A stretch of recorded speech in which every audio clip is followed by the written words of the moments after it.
Good afternoon. My name is Jan Chański. I'm a senior policy editor at POLITICO, and welcome to POLITICO Live. I'd like to welcome you to today's panel. We're looking at bioeconomy and the Green Deal, matching Europe's climate neutrality and competitiveness goals.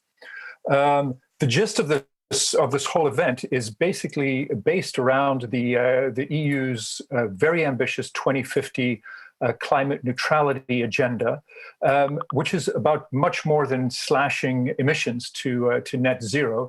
It requires essentially a complete rethink of how the EU's economy and production is structured, and it's something that will affect just about every piece of policy and legislation coming out of Brussels for the foreseeable future.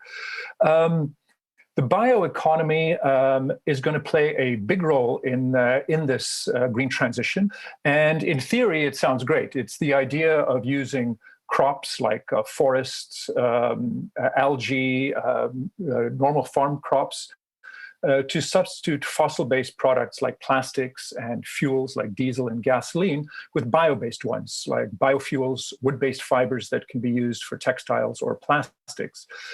But as with everything, there's a catch. There's issues of land use. Will devoting so much land to the bioeconomy destabilize normal agricultural production? There's also issues of, for example, if you look at forests, the European Environment Agency recently found that they're under increasing pressure from climate change, pests, wildfires, water scarcity. So if they're under that kind of pressure, can they be used as a significant part of the bioeconomy? So we're going to look at the tensions around that planned transition and some of the legislative initiatives and how the Commission is thinking about it as well. I'd like to thank our partner, the Confederation of European Paper Industries, CEPI, for making this virtual event possible, and all our viewers for joining us through our 4 platforms. You can watch the event on our event website, on Twitter, Facebook, and as well on LinkedIn. The political debates, we try to be much more than a one-way channel. The whole thing is to get a two-way conversation going, and so we highly encourage questions and feedback as well from our audience. The way we're doing it with this event is you can tweet about it on @PoliticoEvents, and you can also ask questions via Slido, and you use hashtag #BioeconomyForEurope for both platforms to ask questions. If you're following us from the event website, Slido is embedded below the live stream window. If you're following us on Facebook or Twitter, go to Slido from your computer or phone and use the hashtag #BioeconomyForEurope to ask your questions. To show how this works, please log into Slido, and you should see this poll presented by CEPI. The question is, how can the bioeconomy best contribute to the Green Deal goals? And we've got 4 answers: via the production of fossil-free materials and climate-positive, high-value added products, through enhanced protection of the environment and its ecosystems, by increasing the resilience and strategic autonomy of European industries, and thanks to the creation of 400,000 new jobs. And we'll report on at the end of the panel as to what the result of that poll is. I am actually located in Warsaw for this event. We do have my colleague Louise Guillot, who's in our studio in Brussels. So if there's any break in the internet or online transmission, then Louise will smoothly step in, and she's also going to be chairing the panel that follows. And now, before we get started, here's a word from Yuri Ringman, the Director General of the Confederation of European Paper Industries. Huge thank you, Politico. Perfect timing to discuss the European bioeconomy, as we are all waiting for the legislation of the Green Deal coming.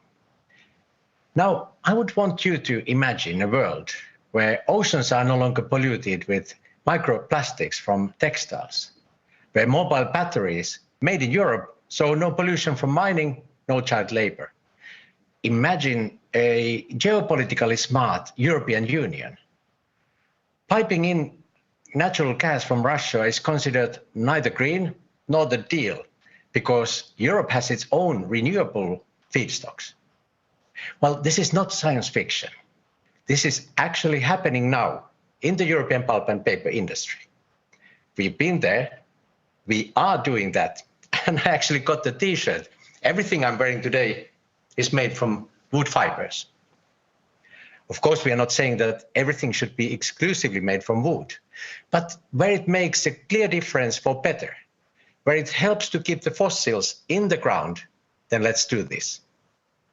In paper industry, we have 139 biorefineries across Europe.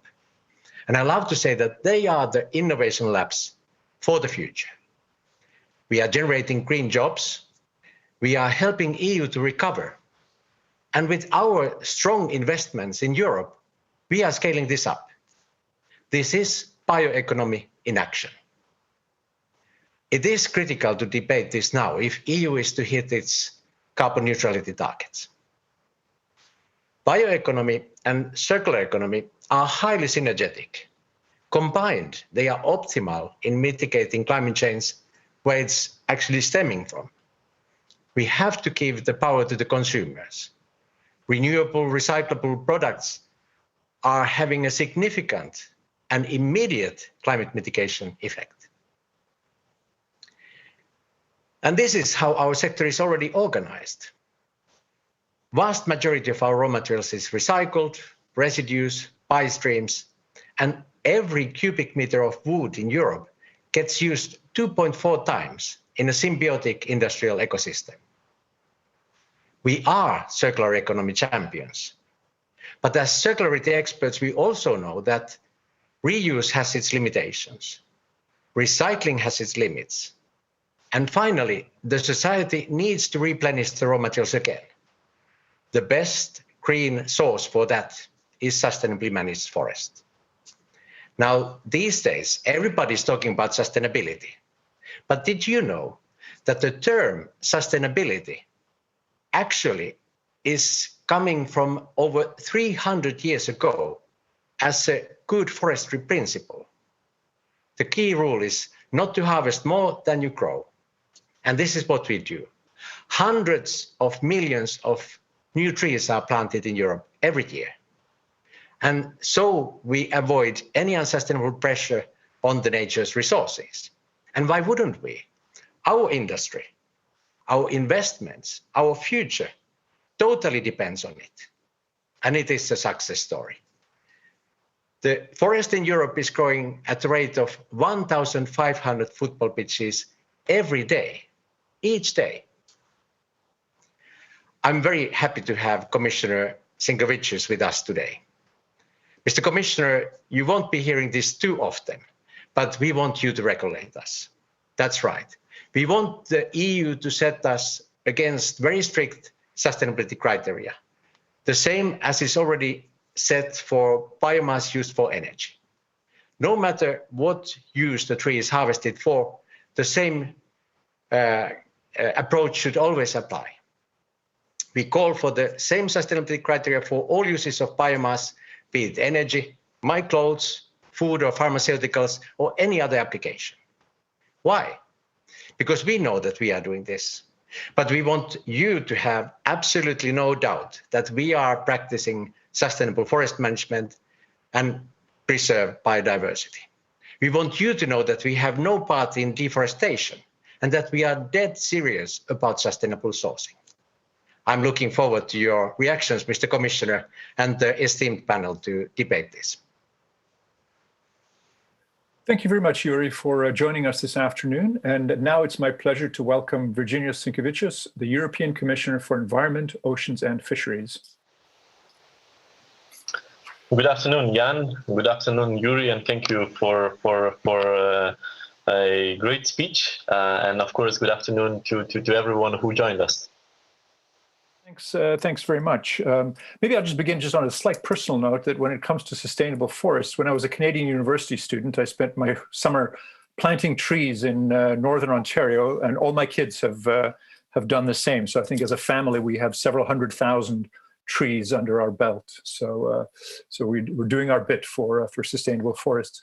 Maybe Virginia, if we could start with what on the Commission side are the key bits of legislation that you see as being tied to this whole bioeconomy area? First of all, we should speak about sound governance, which requires solid evidence. So enhancing the knowledge base on the bioeconomy, including on sustainable supply and demand of biomass, is one of the main goals of Joint Research Center's Knowledge Center for Bioeconomy. And it aims to analyze and model synergies as well as competition between the different bioeconomy sector, which can be visualized and highlighted through comprehensive biomass flow diagrams. Data collected include the socioeconomic dimensions, such as employment and turnover in different bioeconomy sectors. One key action of the EU bioeconomy strategy is the development of a sound monitoring system that provides an accurate description of the status, trajectory, and impact of the bioeconomy on all three dimensions of sustainability. This bioeconomy monitoring system, officially launched by the European Commission GRC last year, and will serve as the primary source of transparent and harmonized indicators both within and outside of the EU. In the domain of forest bioeconomy, the Forest Information System for Europe aims to provide more accurate, frequent, and of course harmonized data on the status and management of forest ecosystem, including on the availability of sustainably sourced forest biomass or the conservation status of forest species and habitats of European interest. Additionally, action on the mapping and assessment of ecosystem services will improve the analysis of trade-offs and synergies among the different ecosystem services, including through developing biodiversity-related indicators, thus enhancing our knowledge on the impact of biomass production. Finally, also, under one of the actions of the bioeconomy strategy, we will publish a guidance document on how to best operate the bioeconomy within safe ecological limits. This is, I think, was reference made also in the introduction speech. And the report will provide the best practice guidelines and sustainability criteria for the bioeconomy that seek win-win scenarios for bioeconomy resilience, climate mitigation, and of course, biodiversity. So this is an annual report that the Commission is going to be preparing, or a one-time thing. So we'll begin with the first step, and then of course we'll see. We will consult the stakeholders as well. Annual, probably it's going to be hard to do because, as you rightfully so noted, bioeconomy is so widespread. And there is so much information to gather, but of course it has to be constantly updated. There's been a lot of talk about forests, specifically on the EU forest strategy. Can you sort of tell us where the EU is with that, and what are some of the key points of the upcoming strategy? Thank you very much for a question. So. The Commission is currently working on a new EU forest strategy in the framework of the European Green Deal and building on the recent EU biodiversity strategy. An EU climate-neutral economy will, of course, require a substantial amount of nature-based solution, including an increase in the quantity and quality of forests for carbon sequestration. Restoration of forests is particularly needed also to hold and revert biodiversity loss, as currently only 16% of protected forest habitats in the EU have good conservation status.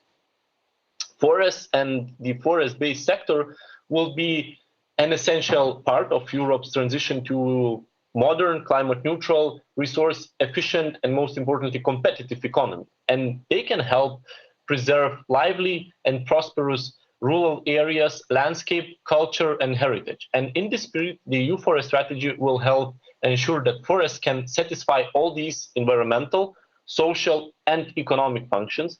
To achieve these, its key objective will be to ensure growing, healthy, diverse, and resilient EU forest, which contribute significantly to our strengthened biodiversity and climate ambition.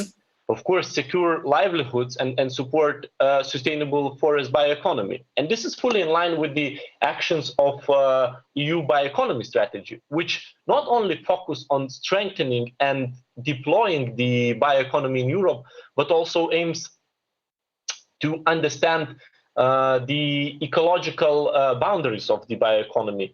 The Commission has launched the public consultation on the new EU forest strategy, which runs for one more month, basically until 19th of April. So, of course, I would like to encourage everybody to contribute to it. This strategy itself should be presented by the Commission during the first half of the year. But beyond forest-based products, innovative bioeconomy solutions can reshape the world we live in many different ways. In domain of food, algae farming can be a new source of renewable biomass for food and feed products. Sustainable algae production has the advantage of achieving potentially high yields with minimum or no land and fertilizer requirements while enhancing biodiversity. And bioeconomy provides various options to address the problem of macro and micro plastic pollution of seas and oceans by offering already existing functional substitutes of single-use plastics that are marine biodegradable and compatible. And it can furthermore support bio-based solutions to reuse and recycle plastics removed from seas and oceans. Last but not least, of course, circular bioeconomy offers a blueprint for a cost and resource-efficient handling of municipal organic waste through its transformation into innovative, high-value bio-based products. And these include raw materials for biodegradable bioplastics, biopesticides, or food and feed proteins. And all of that is also so important because in the end of the day, it can, dramatically decrease pressure on ecosystems. Now, the forest idea has, there's been a strong pushback from some heavily forested countries in Scandinavia, Austria, and other ones who there seems to be, first of all, some caution as to how much interference is going to come from Brussels as to how they manage their forests. They feel that they've done a very good job for centuries. They don't really need that. And there's also issues over things like biomass. The Scandinavians feel that it's a key part of their energy mix. There's much more skepticism from other European countries as to whether that is, in fact, in a lot of NGOs, as to whether, in fact, biomass is sustainable and has a future in the bioeconomy. How do you see those political tensions around the forest strategy? I mean, it's clearly an important document, and every important document requires efforts in going through the details. We see clearly some member states which have a strong industry, and of course their goal is to ensure that industry remain competitive. But I think it doesn't go against our goal of sustainably managing forests and, of course, keeping the industries competitive. So I think there is still place for discussions, and we will definitely do so, finding a balanced decision which will, in the end of the day, ensure that we are on track of our Green Deal objectives, of our sustainability objective. Not, of course, ignoring industry, but in the end of the day, ensuring sustainability of our and protection of our European forests. This is something that's coming up in the questions in Slido, and you did mention the the carbon absorption, the carbon sinks provided by forests. And we have a question here. Increasing biomass extraction from forests today means destroying badly needed carbon sinks while emitting even more CO2, exclamation mark. How can we avoid such a scenario?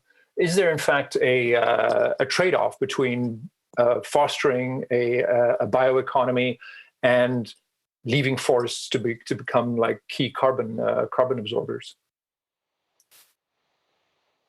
Absolutely, a very good question. And because this event on bioeconomy, probably we have to address it. And as you said in your introduction, that it has to be balanced. And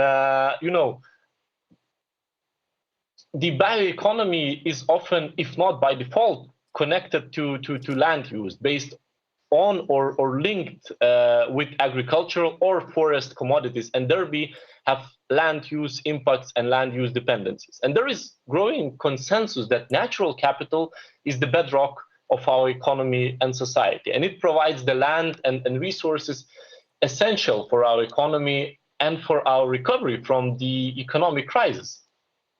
In particular, for the sectors directly depending on primary production, it should be clear that healthy and rich biodiversity, agricultural and forest ecosystems, as well as regulatory ecosystem services, are crucial to reduce ecological risks to business continuity, to preventing calamities and other business risks linked to ecosystem and biodiversity. As the Commission indicated in its bioeconomy strategy for the bioeconomy to deliver on sustainability, it's essential to understand and measure its effects and impacts on the ecological boundaries of our planet.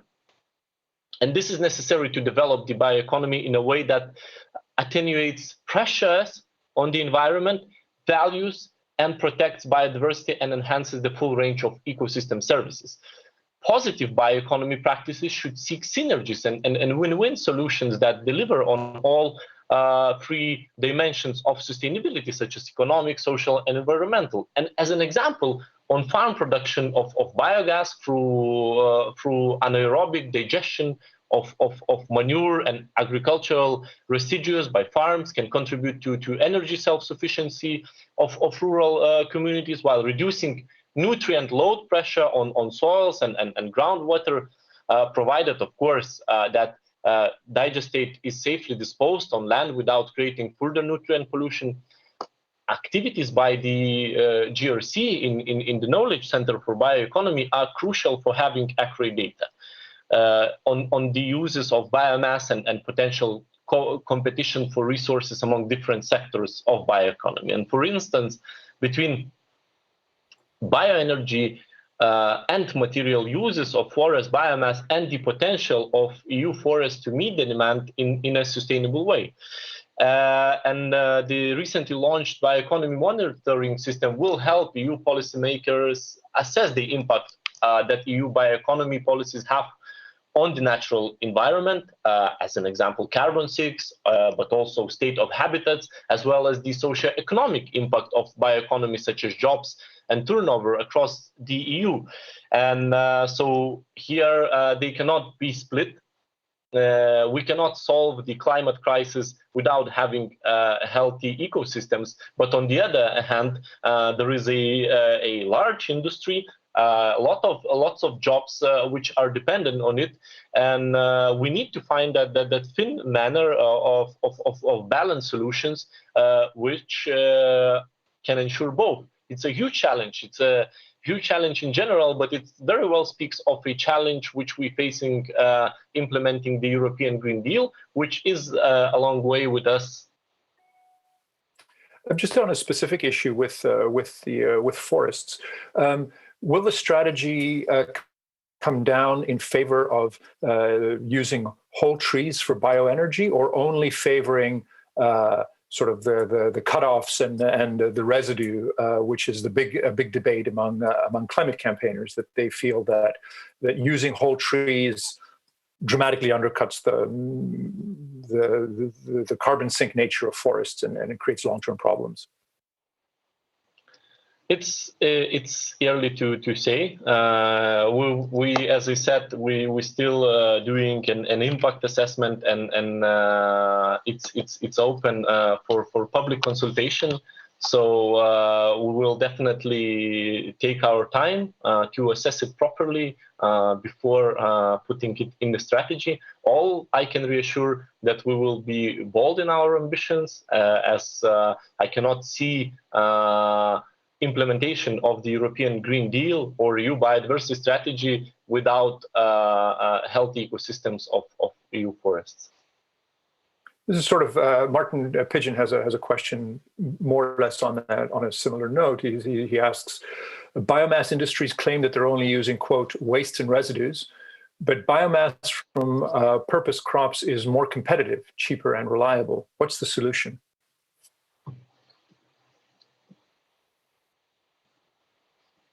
Could you please repeat the question? Because for some reason it was interrupted and I couldn't hear. Oh, sorry. Yeah, he says that biomass industries claim that they're using only waste and residues, but biomass from, I guess, purposely planted crops is more competitive. It's cheaper and more reliable. What's the solution in that conflict between those two, of using waste and residues or actually purpose-growing crops for biomass? Very specific question, which I guess could be better addressed to industry. But all I can say, of course, we favor much more waste and residues. And here, when we speak about something what is purpose, crops, what is planted, and sometimes that agricultural activity, takes land use, change of land use, and etc. And EU biodiversity very clearly states that, of course, our aim to re-establish some of the lands which we've been changed to agricultural use. So here we are very much more in favor of waste and residues.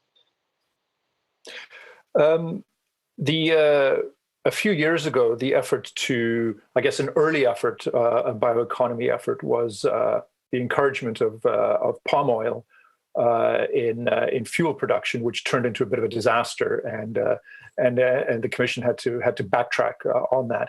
How do you sort of look at that palm oil experience, and does that sort of inform how the Commission is creating this current policy? Absolutely, it's a lesson to learn. I think, as I already mentioned before, one of the most important tools that we currently have is of course bioeconomy monitoring system, which again will help EU policy makers to do a full assessment and the impact that EU bioeconomies have on the natural environment. And as I said, one is the carbon sinks, which we already discussed, but also the state of habitats, as well as including socio-economic impacts and so on. So I think this is a tool which is very much fit for purpose. And if we're speaking about the scaling up, this is the tool which will allow us to evaluate. And of course, based on that evaluation, make a decision which will not do mistakes of the past. And most importantly, will do no harm to the ecosystems. Great. I'd just like to, as we come to the end of our time, I'd just like to ask Yuri Ringman in his opening comments said that he'd like the EU to do more to regulate the bioeconomy. Are there plans by the Commission to put in stricter sustainability criteria for the bioeconomy, bio-based standards, that sort of thing? I would say, we are definitely witnessing the development of an innovative bio-based industry, and the inputs to this industry are, of course, renewable biological feedstocks from agriculture, forestry, fisheries, and aquaculture, as well as residues and waste. And these resources are then turned into products with entirely new functionalities and improved in environmental performance, replacing their fossil-based counterparts.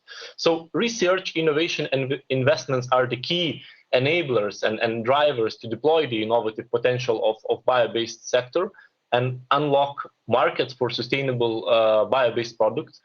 Concerning, more specific, like going to bio-based plastics, we are well aware that there are just as broad variety of bio-based plastics with a wide range of properties as there are fossil-based plastics. Whether bio-based plastics are effectively and more, let's say, cleaner and more sustainably alternative to their fossil fuel-based counterparts needs to be, again, carefully assessed on a case by case. Then we have, of course, circular economy action plan for a clear and more competitive Europe, which includes the commitment to develop a policy framework on bio-based and biodegradable plastic. And this framework will address the sourcing, labeling, and use of bio-based plastics based on assessing where the use of bio-based feedstock results in genuine environmental benefits.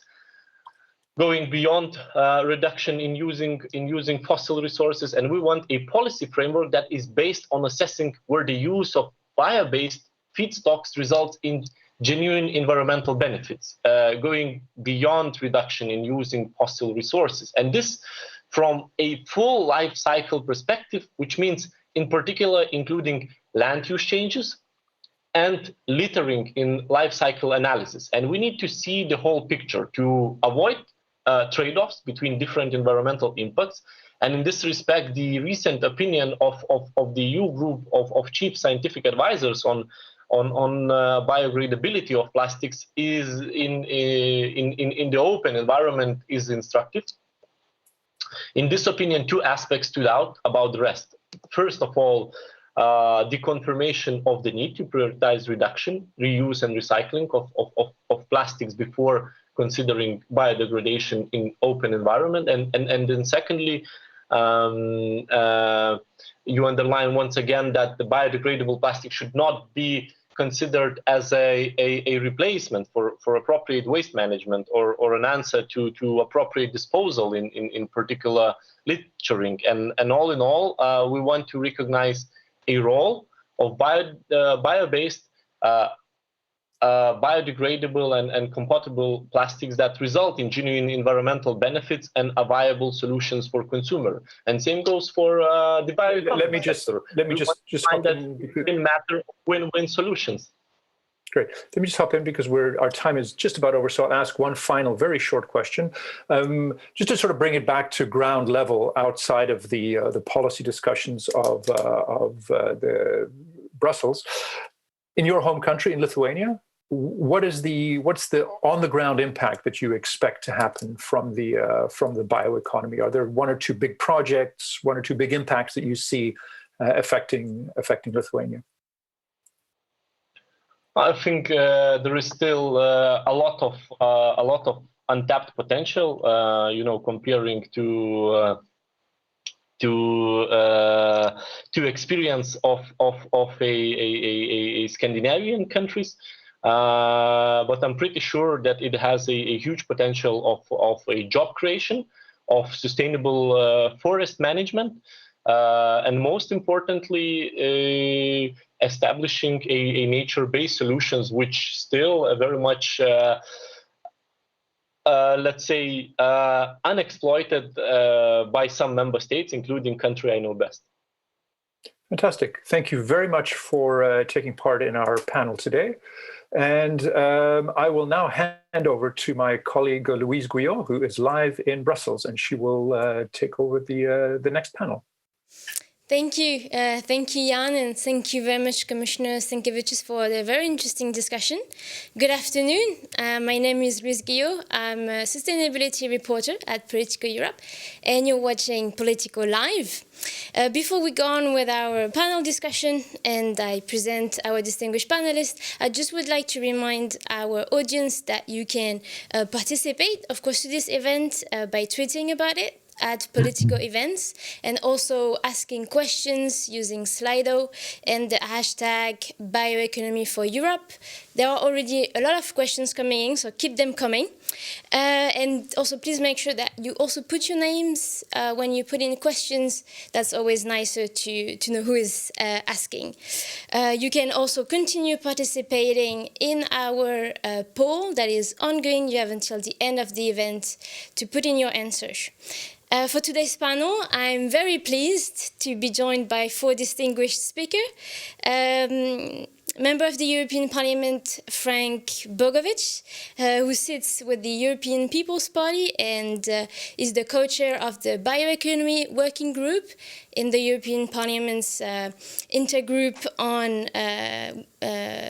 climate change, biodiversity and sustainable development. Joanna Drake, who is Deputy Director General of the European Commission's Department for the Environment. Directorate General, for the Environment. Hannah Mowat, who is Campaigns Director at the NGO Fern. And Jussi Pesonen, who is Chief Executive Officer of the company UPM, who manufactures forest-based products. And Jussi is also a board member of the European Confederation of European Paper Industries. Commissioner Sienkiewicz and Jan in the discussion have really well set the scene, and they've talked about a few upcoming strategies and regulatory files that the Commission is working on. And I actually would like to start with you, Joanna. Commissioner Sienkiewicz has spoken about the forest strategy. We also know that the Commission is in the process of reviewing the industrial strategy. And those 2 pieces of communication were at first expected in the beginning of this year, in the first quarter. They have been postponed. So why these delays in the first place? Well, because it is a complex matter and the right balances and the right tools need to be developed. I think this is an area which has been long coming at European level. There is now the right political momentum. It is now the right context. There is an expectation. There is an awareness, not only in the citizens, but more importantly, I would say also on industry. And this is why I think it is very helpful that both will be coming out, I would say, at the same time. Why? Because as Commissioner Sienkiewicz has already outlined some insights into the forest strategy, or some parameters, in other words, that it is the right time now to decide what forests we need for the future, at a point when, don't forget, we have also developed a biodiversity strategy, and therefore it is very clear not only the threats of climate and the disasters that climate brings along, most of which can be traced back also to forests and forest fires, but at the same time we know how much forests can actually be great in absorbing carbon dioxide. But it's also the right time to restore and also to serve as the basis, I would say, of a new industrial ecosystem. It is good that there is an update of this, and it is not just talking about big manufacturers, we're talking about real ecosystems. I'm talking about SMEs, I'm talking about researchers, I'm talking about suppliers, I'm talking about service providers, which are interlinked and which together will provide much more momentum towards the twin green and digital transition. At the end of the day, we as consumers, we as users, also the whole value chain needs to also reflect the sustainability and the circularity of the economy. And I think it is worth waiting for. To do the right consultations, to develop the right monitoring tools, to develop the right also funding mechanisms, and also the right type of mindsets in collaboration between member states. At the end of the day, the management of forests, the management of forest accounts is done at the national level. There is a balancing act, which the Commissioner has well expounded in his interview regarding the competitiveness side and sustainability of both of these. We need to have forests also at the base of competitiveness. And I think we need to address also these knowledge gaps, these data gaps that need to also be managed at European level. There are a number of studies still ongoing by the JRC and that need to be well assessed, well studied, and the win-win pathways as well as the lose-lose pathways need to be very, very clear for one and all, that this is the way forward. So that spotlight, I think, doesn't come by being rash, but by being very, very calculated, by being conscious that it is a constant balancing act. And so the Commissioner said that we can expect the fresh strategy in the first half of the year. Your department, the DG Environment, is actively working on it. Can you give us maybe a bit more detail about the timeline? Of the forest or the industrial? The fresh strategy, yes. Well, as you know, as the Commissioner already mentioned, the date of the 19th of April, and we hope that it will be aim to present at least the forest strategy before the summer. Okay. That's the short answer. Yeah, and you also just quickly following up with you on this, you talk about political momentum and also the need to increase Europe's industrial competitiveness. In the industrial strategy that the Commission presented last year, it barely mentioned the bioeconomy. So is it going to change in this revised version that we're awaiting? Well, we will have to continue entrenching the shift from linear to circular. And this needs to be also reflected in the new industrial strategy, because, as I said, at the end of the day, we're talking about value chains and we're talking about having the ecosystem which is healthy and which is actually pushing towards the objective of climate neutrality by 2050. Thank you. So Joanna really set the scene, and with those two strategies that we're waiting, and I'd like to turn to the other members of our panel, and I'd like to ask you what are your expectations also for this upcoming EU forest strategy that is, from what we've heard from Commissioner Sinkevičius, will focus on the bioeconomy and how to develop the bioeconomy further in the EU. I'd like to turn to UC first. As a business leader, you've been in the business for a long time. So do you think, in the first place, that we need such a European strategy? Now, first of all, I have to say that, there is not such a European forests. There are Finnish forests, there are Swedish forests, there are Austrian forests, there are German forests, there are plentiful of different forests, and forests are differently managed.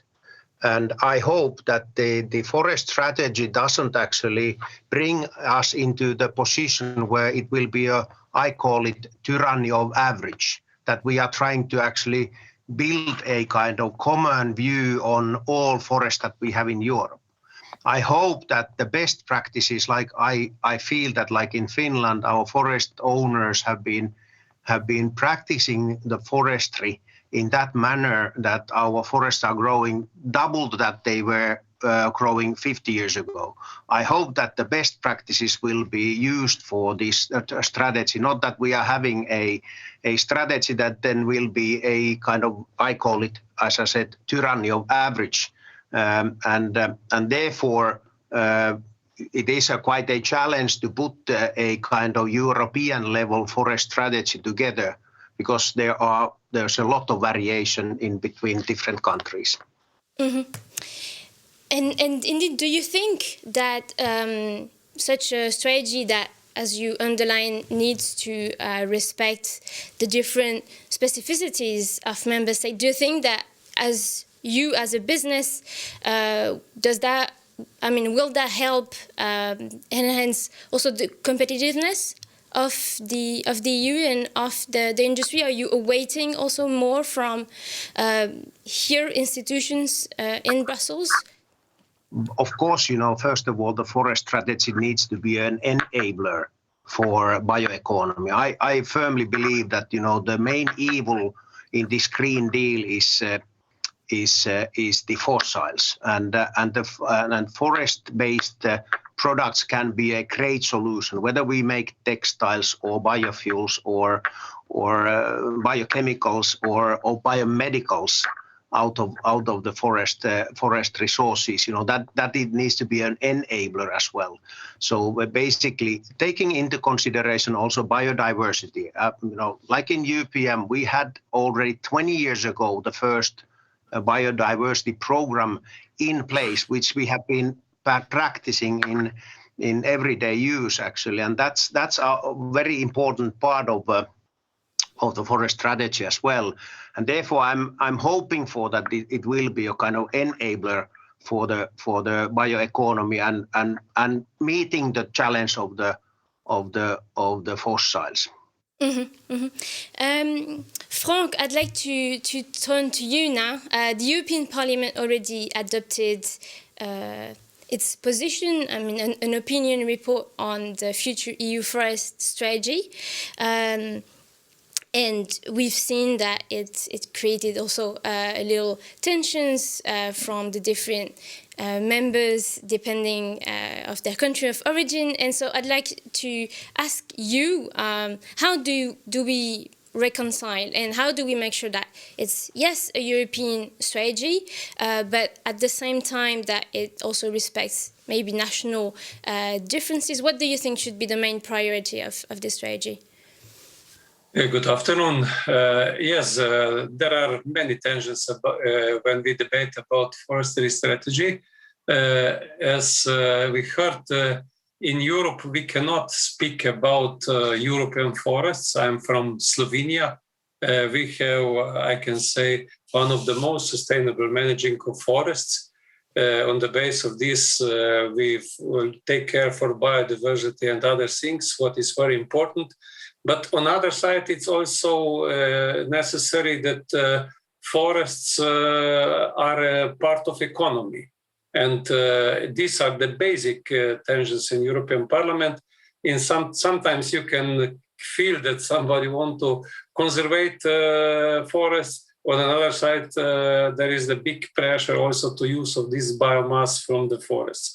I think it's very important that we think on the both sides, that we think different from the different countries to different countries, because there are really big differences. But at the end of the day, like always, when we speak about sustainability, it's necessary to think about 3 pillars of sustainability. And what is very important, we also speak in European Union about a long-term vision for rural areas, and jobs connected with bioeconomy, forests are in rural areas. And we see that we have big lack of jobs in rural areas.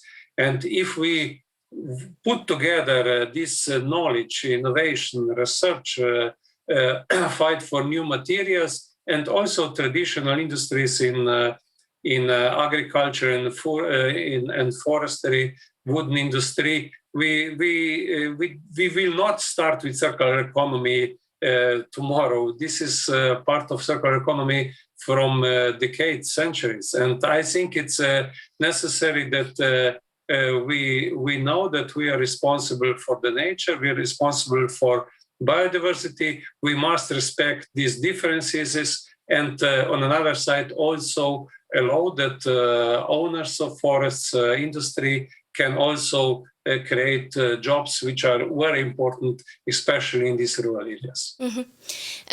And finally, I'd like to go to you, Hannah. Jan said it in his introduction, climate change is increasing pressures on forests. And the Commission presented last year a biodiversity strategy. Commissioner Sienkiewicz said it again earlier that the forest strategy and the biodiversity needs to be closely linked. So what are your expectations for this forest strategy? What do you think needs to be different compared to the previous strategy that we had for the last 10 years? Thanks. Just one thing I wanted to start with was it's true that the forests are different from, in the UK, Sweden, Finland, all these forests are different. And, I hear that all the time, but, they have one thing in common, which is that they're all rapidly losing forest carbon. They're all sucking up less and less carbon from the atmosphere, which means that there's more and more carbon dioxide in the atmosphere. And that's the thing that they have in common. And if you look at the bioeconomy strategy and you try to understand why that is, it's because forest protection legislation and protection legislation for all ecosystems, in fact, is completely out of sync with the growing pressures on forests that we have today. If you do a sort of close text analysis of the strategy, the verbs to stimulate, to drive, to develop the bioeconomy are all very active. And then you look at the section about protecting the environment and they're very passive. It's about monitoring and assessing and understanding. And, I think we understand very well what's happening in forests, and it doesn't matter what data set you look at, whether it's a forest inventory, a satellite data, or the accounts that you send to the UNFCCC in terms of the forest carbon and the forest carbon. They're all saying the same thing, which is that forests are being harvested more and more. They're more and more intensively harvested. The average patch of clear cuts in forests has increased by 44% in the last 15 years, which is really massive. Biodiversity is declining very rapidly. Forestry is the second biggest pressure on biodiversity, according to the European Commission, and the climate is suffering as a result, with less and less carbon dioxide being absorbed. So I think we really have a mismatch between the legislation that is there to protect forests for both their climate role and also their biodiversity role, and at the same time, the growing pressures and the growing incentives to use these natural resources. And I think what we expect from the forest strategy is to try and rebalance that. And there are very specific pieces of legislation that we need to bring in, such as, we need targets to increase forest carbon sinks. We need meaningful targets on forest restoration. We need to turn around the incentives that we have to burn forests for bioenergy, which is growing. So, there's lots of concrete things that the forest strategy needs to do, and essentially it needs to step up protection of ecosystems to try and match some of the increasing pressure that's being put on them. And on that, I'd like to actually turn to you, Joanna. Do you agree that there is a mismatch, between, on the one hand, as Anna said, legislation on nature protection, and on the other, legislation on to favor the bioeconomy and increase bioenergy also as well, and encourage those practices? Well, for me to be able to say, that there is a mismatch, I think it will be a very, shall we say, rushed assessment. What I can say is that whereas we are looking very positively at the bioeconomy as a way of how we mitigate the effects of the climate change, or put more positively, of how we can actually reach those targets, of how we can address biodiversity, this means that we cannot go on, feeding the narrative that we can. Biomass is infinite, and that the ecosystems can keep on producing the feedstock for the primary and industrial sectors. I think there are two preconditions that we need to respect, and maybe this is what has been mentioned as the rebalancing that needs to take place. And as I said, there is at the moment not only the political momentum, not only are we committed as Europeans, and I have to emphasize here that it's true that one forest is not similar to another, but there are certain facts that are coming out of studies that are very, very clear in terms of how we need to make sure that our forests are well restored. And that certain practices are going in the wrong direction. But the two preconditions, as I said, for bioeconomy, and this is exactly the balance that needs to be calibrated in the upcoming forest strategy and also industrial strategy, is that the bioeconomy must be sustainable, and that all the opportunities that there are in the circular economy and under the waste legislation need to be exploited. In other words, we need to use much more secondary biomass. Having said that, I do say that if we look at certain reports and studies that are coming out, it's very clear that we need to make sure that the forest carbon sinks need to be preserved for the next decade if we want to serve our own ambition, our own self-declared ambition of reducing greenhouse gas emissions. And there are certain practices which go in the right direction, like, for instance, planting former agricultural land with mixed species plantations, or with naturally regenerating forests, then, for instance, turning existing forests into monoculture plantations. That is a clear trend that we shouldn't go. These are coming out from studies. Also, we are committed as a Commission in the biodiversity strategy already that the use of whole trees and food and feed crops for energy production, whether produced in the EU or imported, should be minimized in order to mitigate environmental risks. I would like to remind here that the revised Renewable Energy Directive includes strengthened sustainability criteria and promotes the shift to advanced biofuels based on residues and non-reusable and non-recyclable waste. This approach should continue to all forms of bioenergy. And I'd like to remind that there is a cascade approach where a hierarchy or a pyramid of preference has already been established and exists already in EU policy since 2013, under which, for instance, wood should be used in the following order of priority. First, wood-based product. Second, reuse. Third, recycling. Fourth, bioenergy. And fifth is disposal. This conveys that, therefore, the planting of trees for the purpose of bioenergy should be minimized of the start. And bioenergy should rather focus on wood waste and residues. However, this was raised earlier, the use of whole trees for bioenergy is not being excluded a priori. This may include the thinnings, for example, and also small diameter trees, which have in any case low commercial value. What is to be minimized is the planting and harvesting of trees for bioenergy purposes. And I think that is already coming out of the cascading system. That's already been there since 2013. What we need to make sure is that these win-win pathways and these lose-lose pathways are clear, and they are deployed insofar as it is possible according to the data and to the forest accounts and the forest debits that obviously we need to keep not only measuring well in a harmonized way, but also actually addressing and monitoring and tracking as we go further. Thank you very much, Joanna, for this very detailed answer. And I'd like to actually come back to an issue that Hannah raised a little earlier, and that Commissioner Sienkiewicz also addressed, and is about the trade-off. And I see here we have a question from the audience, and I'd like to put it to actually all our panelists.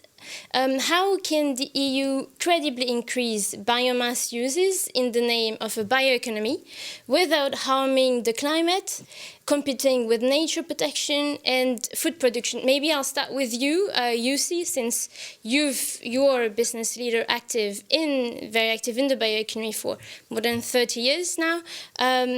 What's your response to this question?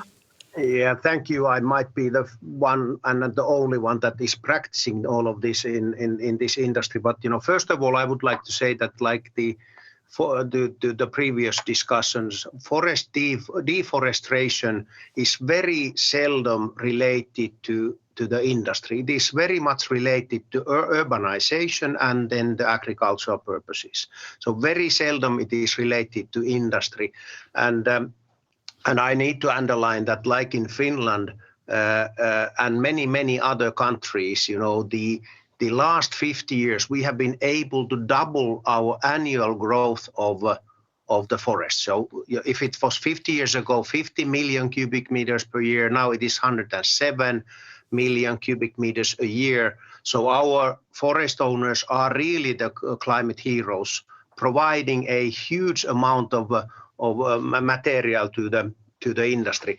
Then actually, maybe talking about what we do actually in the industry, UPM is planting 50 million trees a year, which by the way is 100 trees per every minute, i.e. last hour and 40 minutes, we have been putting 10,000 plants into the ground, and we plant more than we use.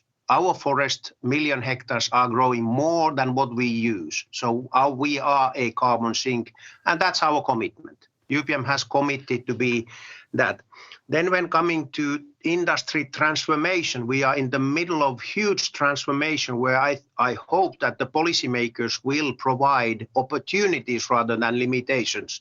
And when looking where are the resources coming from, first of all, every one of us knows that the consumer behavior has changed quite dramatically over the last 15 years, i.e. meaning that the communication paper demand in Europe has come down from 45 million tons to 20 plus million tons, i.e. huge reserve and resources for doing something else, textiles or biofuels or biochemicals. So that is actually continuing. The decline of the communication paper will release resources for great bioeconomy.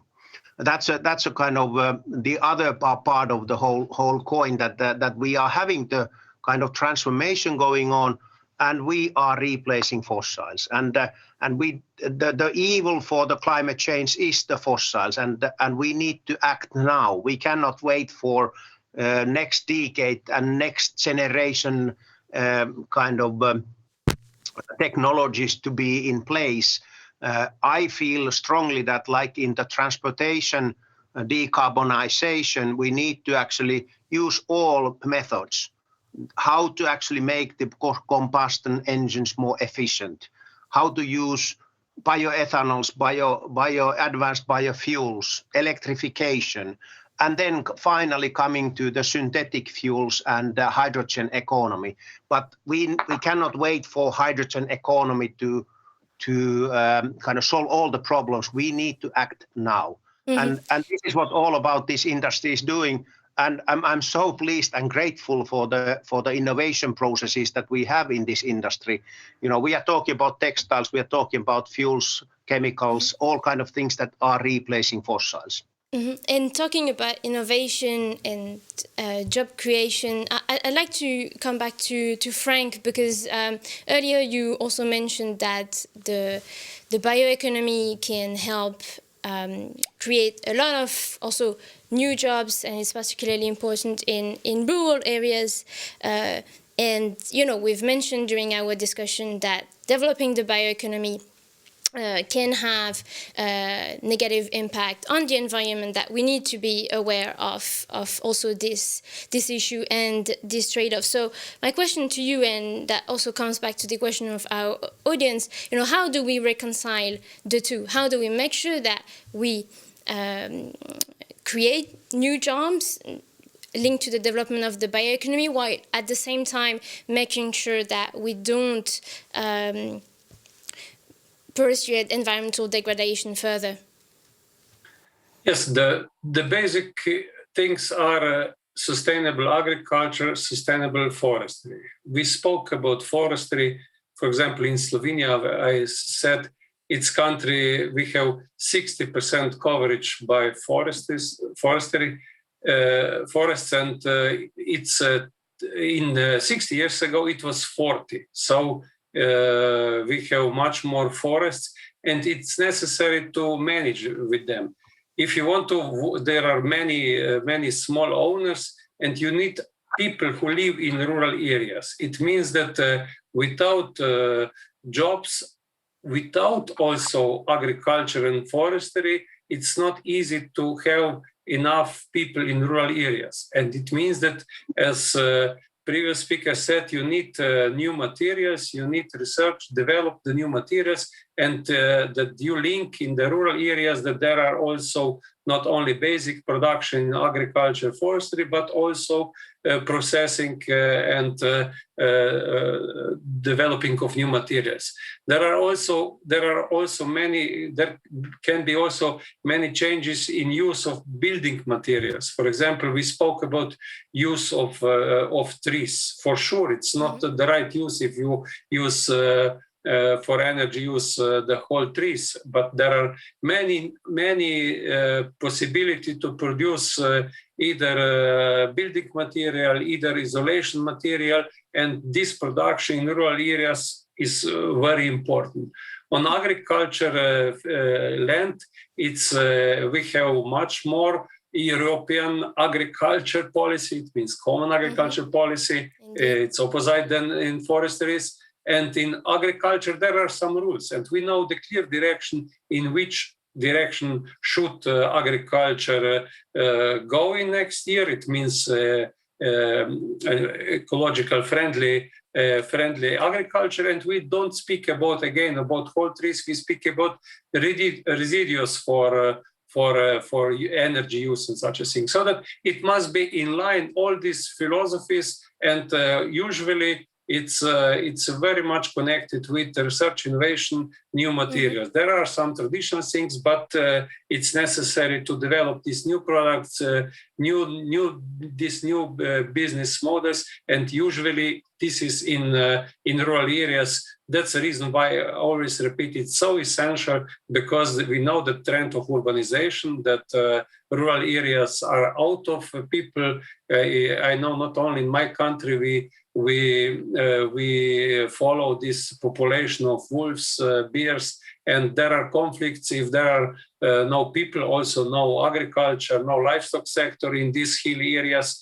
And we have, at the end of the day, also the forests in very bad condition. These are not forests. We speak about, like previous colleague said, that there is strategical use of these forests.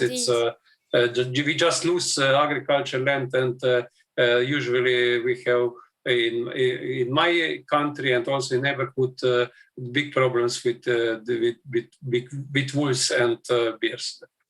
Indeed, and I see you, Anna, nodding with your head. Would you like to add something to what Frank just said, replying to this question? Yeah, I do. I mean, I think I want to take on this jobs question as well, and I want to ask, what are the jobs and where are the jobs? In France, which is where I live, there's a sawmill that closes every 3 days, but the amount of wood that is being sawed hasn't decreased that much. It's decreased a little bit, but it's not decreased that much. So that basically means that we're seeing a concentration of jobs in certain areas, which means less local jobs, less quality jobs in areas where people want to live, which means less quality of life in rural areas. In the last 15 years, we've seen a 33% decrease in employment in the forestry sector. You know, I mean, so the question is, what is the economic model? What is the model that we have, and what is the vision that we have? You know, you asked, how can we get out of this conundrum of, we want a growing bioeconomy, and we also want to meet the, targets to limit temperatures to below 1.5 degrees or 2 degrees to keep this planet a livable planet. And I think there are no miracle solutions, and we have forests, and we need to look at how we're existingly using those forests. And, to take one example, the incentives that are currently provided to use forests is to burn them for bioenergy. That's the number one top EU incentive that is being put on the table. Member states are allowed to use state aids to allow businesses to use wood for energy. And we need to reverse those incentives and ensure that there are that we are mobilizing and making available rather resources for the longer lived uses of wood. Longer lived meaning that the carbon stays out of the atmosphere for longer, because of course if you're burning wood, or even if you're using wood for paper, it stays out the atmosphere for a matter of minutes or a matter of years, and then that CO2 goes back into the atmosphere. So I think it's laudable to say that you're planting 50 million trees a year at UPM, but that's also because you're using close to 50 million trees a year for pulp and paper. So of course that CO2 is going straight back into the atmosphere. So how are we existingly using forests, and how do we want to use them in the future, and how can we drive forward a vision that means that we are both having better forests and pushing out fossil fuels from our industry? Can I comment? Just like, yeah, maybe you see if you want to quickly respond to what Hannah just said, because I'm conscious of the time. So I actually respond to two things. First of all, the jobs. UPM is actually working with 10,000 SMIs here in Finland, small, medium-sized companies. The jobs are there. We are providing huge amount of jobs in this country, 10,000 small SMIs in this country only. Germany, France, all of the places that we operate, a huge amount of service companies that we operate. And then coming to question of how long the fibers will live, what's your comment on the biomedicals, treating people's health, by biomedicals that they disappear when the people are getting healthy. So we are having different uses for the wood purposes, like our biomedicals is wound healing and also the cancer treatments and all of that biomedicals that are very interesting kind of opportunity for the bio-based industry as well. Mm-hmm. And so I just if I may, just one comment here about the jobs. I mean, our estimate is that currently there are about 18 million people within the EU which are employed around the bioeconomy already, and it has a potential of increasing these jobs to about 400,000 new green jobs by 2035, in particular in rural and coastal areas. And I'll just give you 3 examples. But of course, the bioeconomy needs to deliver on all 3 points and all 3 dimensions: the economic, the social, and the environmental. Yes. And I'll give 3 examples. One of them is, sustainable bioeconomy would enable also the transition to fossil-free economy by, for instance, substituting the carbon-intensive products such as concrete, steel, and other materials like plastic and synthetic fibers into more sustainable ones. Wood in construction, it provides long-term storage in carbon, in line with the cascading that I mentioned earlier. Indeed. And also the circular economy itself. We're talking about less pollution by plastic, alternative to plastic, and also avoiding that there are landfills, with bio-waste. So there is a momentum that will be built, but of course it needs to be much more of a coordinated approach. Last but not least, we need an empowered consumer. And thank you very much, Anna, for mentioning this, because actually we have a couple of questions regarding that and regarding the role of consumers from the audience. So I would just like to put them to you. A few have mentioned the Sustainable Product Initiative that the Commission is expected to present by the end of the year. And so a couple of questions, I'll just try to sum them up. Would like to know, what is going to be the role of the bioeconomy, and are you going to address also bio-based product in this initiative? And, what kind of sustainability criteria are you going to look into? Is that something that the Commission is really actively working on? Can you tell me a bit more about this? We are being very, very active, and we really want to be precise. Why? Because we think that none of this can actually have the desired momentum if we do not have a very receptive and knowledgeable consumer who is given clear and trustworthy information. So, for instance, if you have the prefix bio or bio-based or biodegradable, compostable, the consumer is not only confused, I would say, but also maybe misled. Why? Because the consumer at that point of choosing the product, making the choice, selecting which to go for, is not really informed about the life cycle or even the conditions and the time frame whether this product is actually biodegradable if applicable. So what we want is an approach based on the life cycle impact of the feedstock as a precondition, I would say, of a policy framework. And that should then lead to better sourcing information, better labeling, and better use as well of the bio-based plastics, most probably by next year.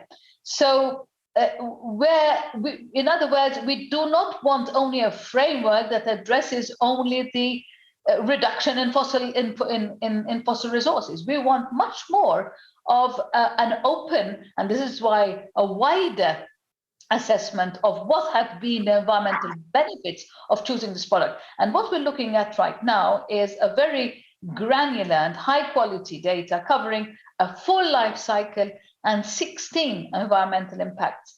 And this is following the EU product environmental footprint approach. So of course, we need, we can have the system in place, but then we need a lot of awareness raising for the consumer. We do have already in Horizon Europe work program a deployment of a system which will be deployed in order to have much more of a transparent business to consumer communication and traders of bio-based products. So of course, we need a lot of transparency and honesty there as well.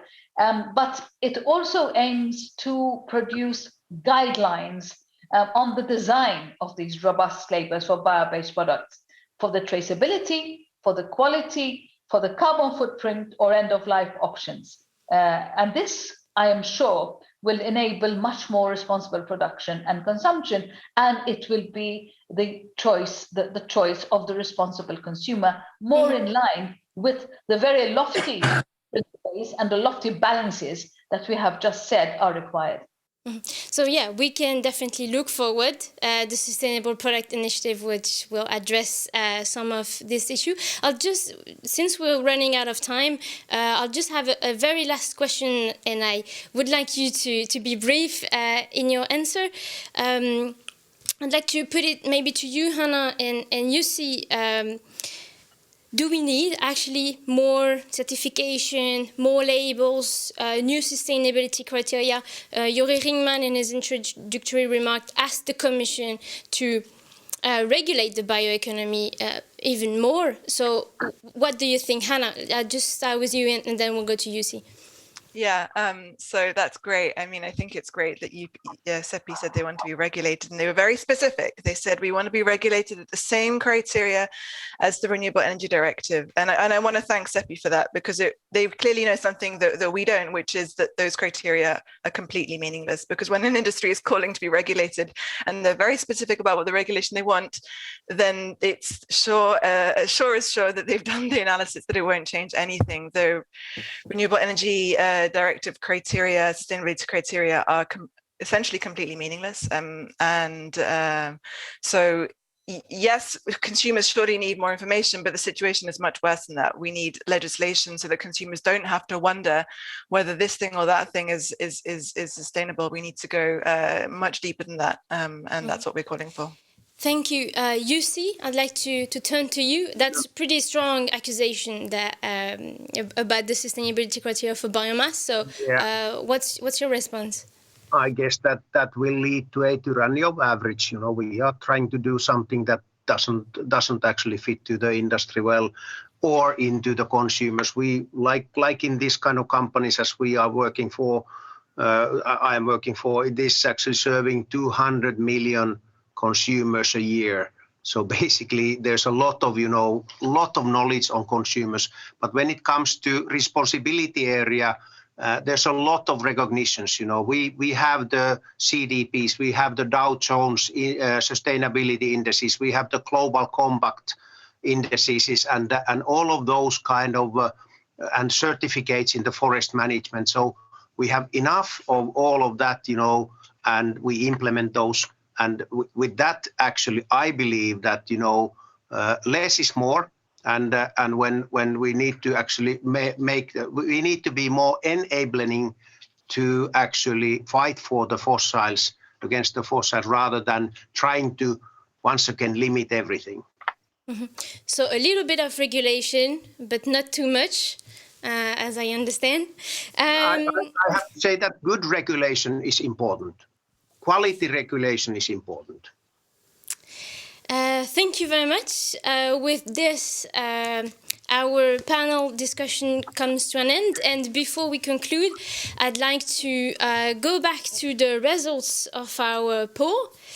So just as a reminder, the question was, how can the bioeconomy best contribute to the Green Deal goals? And so a majority of our viewers have responded that it should be through enhanced protection of the environment and its ecosystem, 46%.